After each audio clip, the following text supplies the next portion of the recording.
Page 13, Chapter 2, Lost Spring. Stories of Stolen Childhood. About the author. Anise Jung was born in Rourkela and spent her childhood and adolescence in Hyderabad. She received her education in Hyderabad and in the United States of America. Her parents were both writers. Anise Jung began her career as a writer in India. She has been an editor and columnist for major newspapers in India and abroad, and has authored several books. The following is an excerpt from her book titled Lost Spring: Stories of Stolen Childhood. Here, she analyzes the grinding poverty and traditions which condemn these children to a life of exploitation. Notice these expressions in the text. Infer their meaning from the context. Looking for, slog their daylight hours, roof over his head, perpetual state of poverty, dark hutments, impose the baggage on the child. Sometimes I find a rupee in the garbage. Why do you do this? I ask Sahib, whom I encounter every morning scrounging for gold in the garbage dumps of my neighborhood. Sahib left his home long ago. Set amidst the green fields of Dhaka, his home is not even a distant memory. There were many storms that swept away their fields and homes, his mother tells him. That's why they left, looking for gold in the big city where he now lives. I have nothing else to do, he mutters, looking away. Go to school, I say glibly, realizing immediately how hollow the advice must sound. Page 14. There is no school in my neighborhood. When they build one, I will go. If I start a school, will you come? I ask, half joking. Yes, he says, smiling broadly. A few days later, I see him running up to me. Is your school ready? It takes longer to build a school, I say, embarrassed at having made a promise that was not meant. But promises like mine abound in every corner of this bleak world. After months of knowing him, I ask him his name. Sahib-e-Alam, he announces. He does not know what it means. If he knew its meaning, Lord of the Universe, he would have a hard time believing it. Unaware of what his name represents, he roams the streets with his friends, an army of barefoot boys who appear like the morning birds and disappear at noon. Over the months, I have come to recognize each of them. Why aren't you wearing chappals? I ask one. My mother did not bring them down from the shelf, he answers simply. Even if she did, he would throw them off, adds another who is wearing shoes that do not match. When I comment on it, he shuffles his feet and says nothing. I want shoes, says a third boy who has never owned a pair all his life. Traveling across the country, I have seen children walking barefoot in cities on village roads. It is not lack of money, but a tradition to stay barefoot, is one explanation. I wonder if this is only an excuse to explain away a perpetual state of poverty. Page 15. I remember a story a man from Udupi once told me. As a young boy, he would go to school past an old temple, where his father was a priest. He would stop briefly at the temple and pray for a pair of shoes. 30 years later, I visited his town and the temple, which was now drowned in an air of desolation. In the backyard, where lived the new priest, there were red and white plastic chairs. A young boy, dressed in a grey uniform, wearing socks and shoes, arrived panting and threw his school bag on a folding bed. Looking at the boy, I remembered the prayer another boy had made to the goddess when he had finally got a pair of shoes. Let me never lose them. The goddess had granted his prayer. Young boys like the son of the priest now wore shoes. But many others, like the rag pickers in my neighborhood, remained shoeless.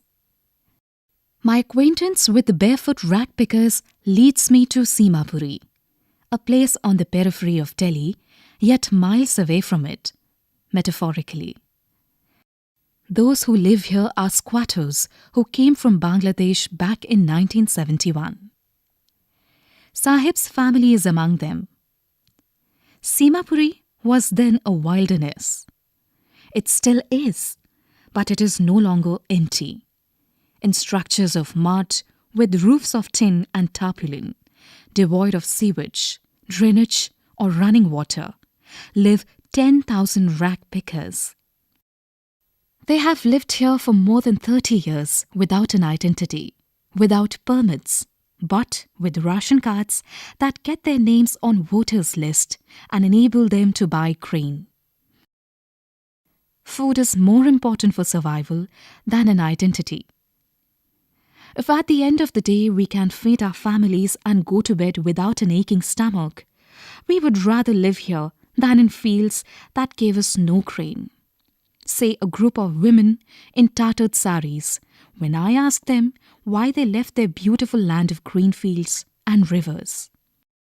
Wherever they find food, they pitch their tents that becomes transit homes. Children grow up in them, becoming partners in survival. And survival in Simapuri means rag picking. Through the years, it has acquired the proportions of a fine art. Garbage to them is gold. It is their daily bread, a roof over their heads, even if it is a leaking roof. But for a child, it is even more. Page 16. I sometimes find a rupee, even a 10 rupee note, Sahib says, his eyes lighting up. When you can find a silver coin in a heap of garbage, you don't stop scrounging. For there is hope of finding more. It seems that for children, garbage has a meaning different from what it means to their parents. For the children, it is wrapped in wonder. For the elders, it is a means of survival. One winter morning, I see Sahib standing by the fenced gate of the neighborhood club, watching two young men dressed in white playing tennis. I like the game, he hums, content to watch it standing behind the fence. I go inside when no one is around, he admits. The gatekeeper lets me use the swing. Sahib too is wearing tennis shoes that look strange over his discolored shirt and shorts. Someone gave them to me, he says in the manner of an explanation. The fact that they are discarded shoes of some rich boy who perhaps refused to wear them because of a hole in one of them does not bother him. For one who has walked barefoot, even shoes with a hole is a dream come true. But the game he is watching so intently is out of his reach. This morning, Sahib is on his way to the milk booth. In his hand is a steel canister. I now work in a tea stall down the road, he says, pointing in the distance. I am paid 800 rupees and all my meals. Does he like the job? I ask. His face, I see, has lost the carefree look. The steel canister seems heavier than the plastic bag he would carry so lightly over his shoulder. The bag was his. The canister belonged to the man who owns the tea shop.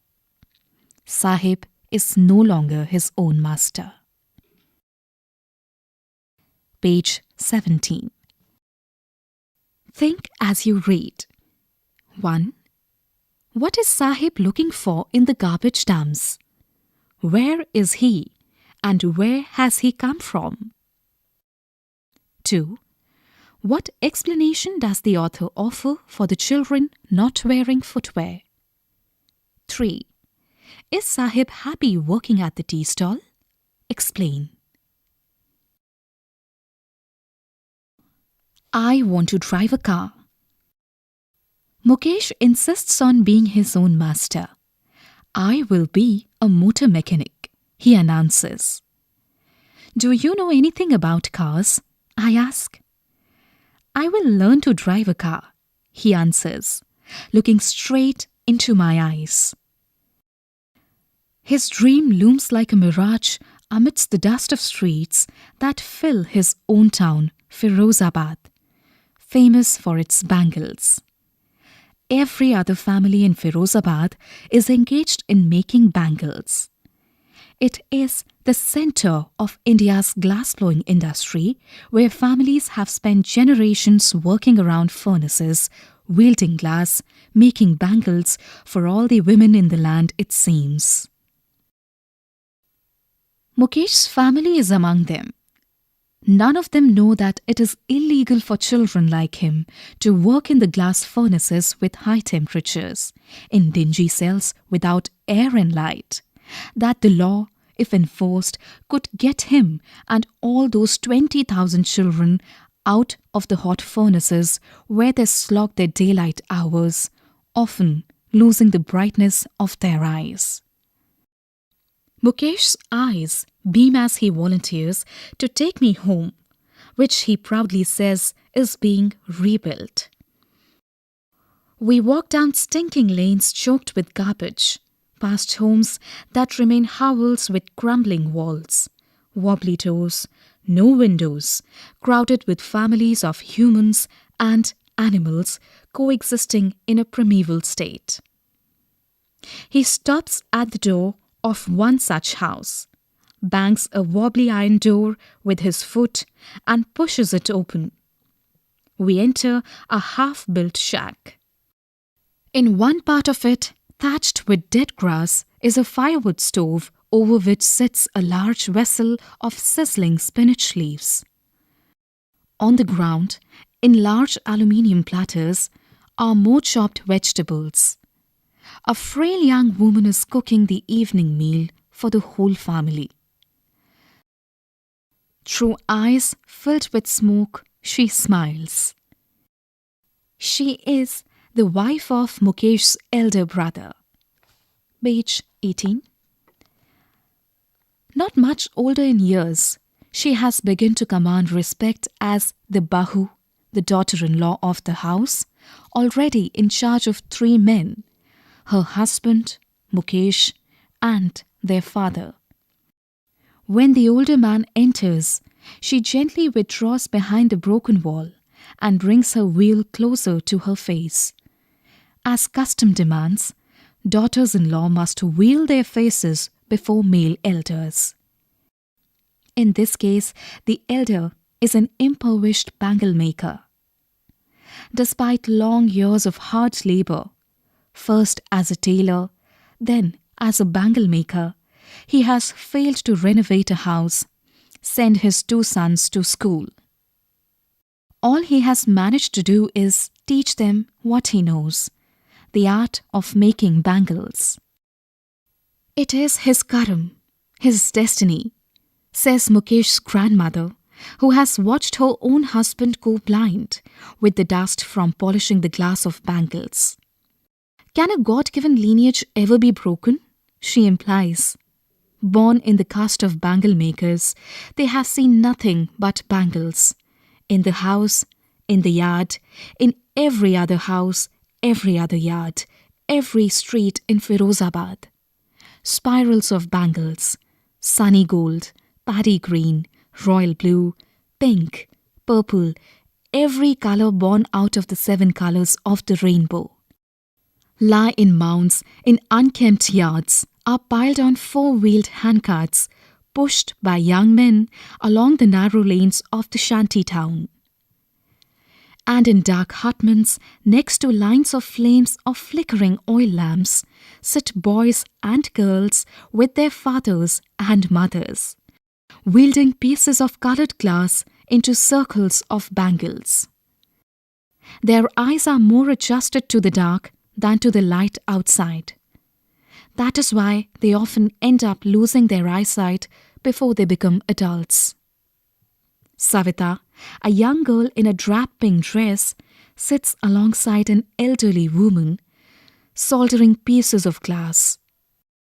As her hands move mechanically like the tongs of a machine, I wonder if she knows the sanctity of the bangles she helps make. It symbolizes an Indian woman's suhag, auspiciousness in marriage. It will dawn on her suddenly one day when her head is draped with a red veil, her hands dyed red with henna, and red bangles rolled onto her wrists. She will then become a bride, like the old woman beside her who became one many years ago. She still has bangles on her wrist, but with no light in her eyes. एक वक्त शेर भर खाना भी नहीं खाया, she says in a voice drained of joy. She has not enjoyed even one full meal in her entire lifetime. That's what she has raped. Her husband, an old man with a flowing beard, says, I know nothing except bangles.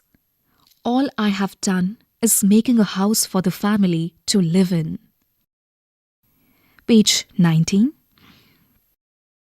Hearing him, one wonders if he has achieved what many have failed in their lifetime.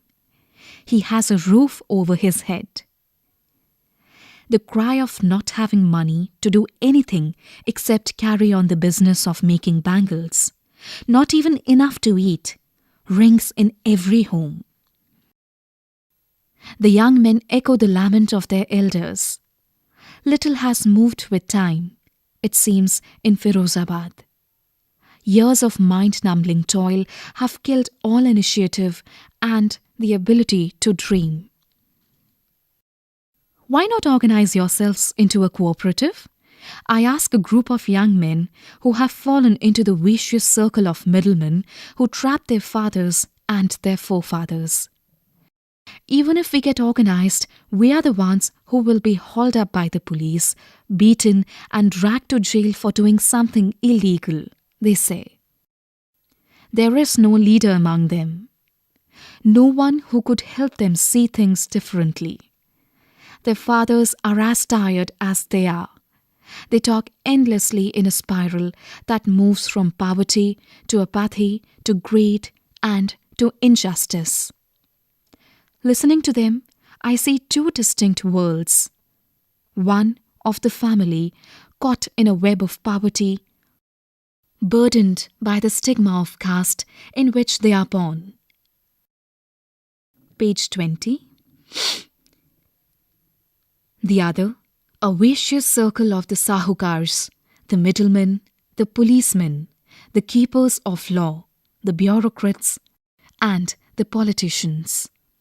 Together they have imposed the baggage on the child that he cannot put down. Before he is aware, he accepts it as naturally as his father. To do anything else would mean to dare. And daring is not part of his growing up. When I sense a flash of it in Mukesh, I'm cheered. I want to be a motor mechanic, he repeats. He will go to a garage and learn. But the garage is a long way from his home. I will walk, he insists. Do you also dream of flying a plane? He is suddenly silent. No, he says, staring at the ground. In his small murmur, there is an embarrassment that has not yet turned into regret. He is content to dream of cars that he sees hurtling down the streets of his town.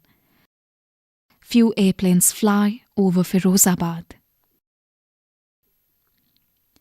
Think as you read. 1. What makes the city of Firozabad famous? 2. Mention the hazards of working in the glass bangles industry. 3. How is Mukesh's attitude to his situation different from that of his family? Page 20. Understanding the text. 1. What could be some of the reasons for the migration of people from villages to cities? 2. Would you agree that promises made to poor children are rarely kept? Why do you think this happens in the incidents narrated in the text? 3. What forces conspire to keep the workers in the bangle industry of Firozabad in poverty? Talking about the text.